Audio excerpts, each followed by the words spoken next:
그럼 끝까지 우겼어야 되지 않냐 라고 하면 나 욕먹겠죠.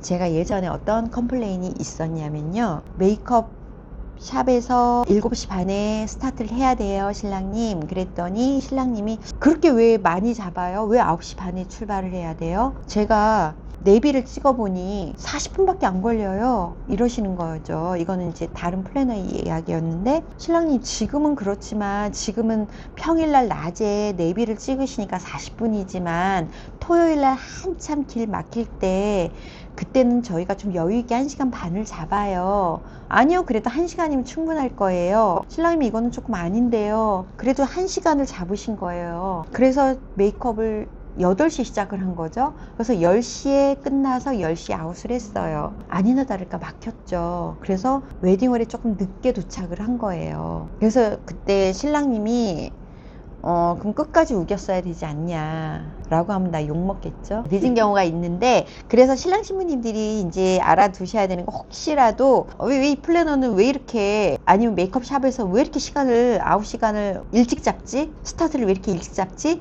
그랬을 경우 요런 부분들이 있는 거를 알고 계셔야 되는 거예요. 그러니까 메이크업 샵 스타트 시간을 어떤 식으로 잡냐, 이거에 대한 이야기예요. 메이크업 샵 스타트 시간은 3시간 정도 잡고, 이동 시간을, 물론 강남권이면 1시간이지만 그 이유는 1시간 반 정도 이동 시간을 잡고, 웨딩홀에 1시간 정도 전에 도착을 해서 하객들한테 인사를 시키고, 인사를 하고, 그래서 1시간 정도 여유 시간을 잡는 거죠. 그래서 뭐 그 다음에 이제 12시면 딱 웨딩을 시작을 하는 거죠. 요렇게 해서 메이크업 시간은 이렇게 진행이 된다. 스타트 시간이 요렇게 보시면 되고요. 또 하나는, 어떤 사람은 마스크팩을 씌워줘요. 근데 어떤 신부님은 안 씌워주고 바로 들어가요.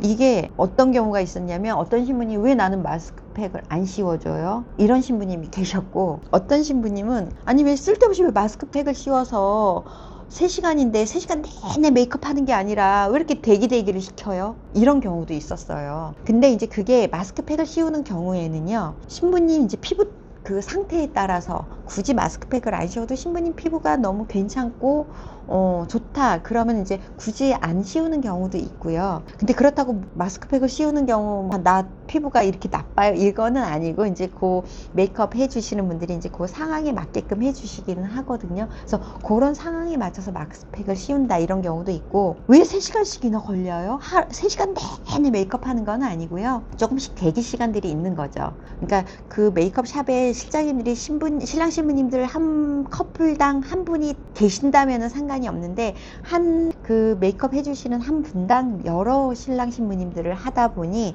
이분 할 시간에 이분은 조금 대기하고, 요분 할 시간에 조금 대기했다가 또 헤어하러 가고, 요런 시스템이 들어가다 보니 메이크업 하는 시간이 3시간 내내는 아니라는 거, 요런 거는 조금 대기 시간들이 조금 있을 수 있다는 거는 조금 신부님들도 알고 계셔야 될 것 같아요. 그것도 있고, 그 다음에 이제 신랑님들은 일찍 가서, 저쪽에 메이크업 샵 보면 저쪽에 검은 개미 군단이 있어요. 거기 보면 다 신랑님들이 아침부터 같이 오셔서, 그러다 보니까, 그렇다고 신부님 혼자 보내면 또 신부님이 또 서운해 하실까봐 같이 오신단 말이에요, 아침 새벽부터. 그럼 신랑님들은 저쪽에 다 거기 이렇게 꺼멓게 앉아 계셔요. 그리고 다 핸드폰 하고 계세요. 메이크업샵 아침에 새벽에 토요일날 아침에 가면 이쪽에 신랑님들 쫙 모아 앉아 계시거든요. 그럼 정말 되게 좀 재미있어요. 그래서 예전에 핸드폰 없을 땐 도대체 어떻게 했을까? 그때는 이제 신랑님들이 거의 이렇게 누워서 주무시고 계셨죠, 다들. 이제 요새는 다 핸드폰들 많이 하시니까 그런 재밌는 광경도 있다는 거죠.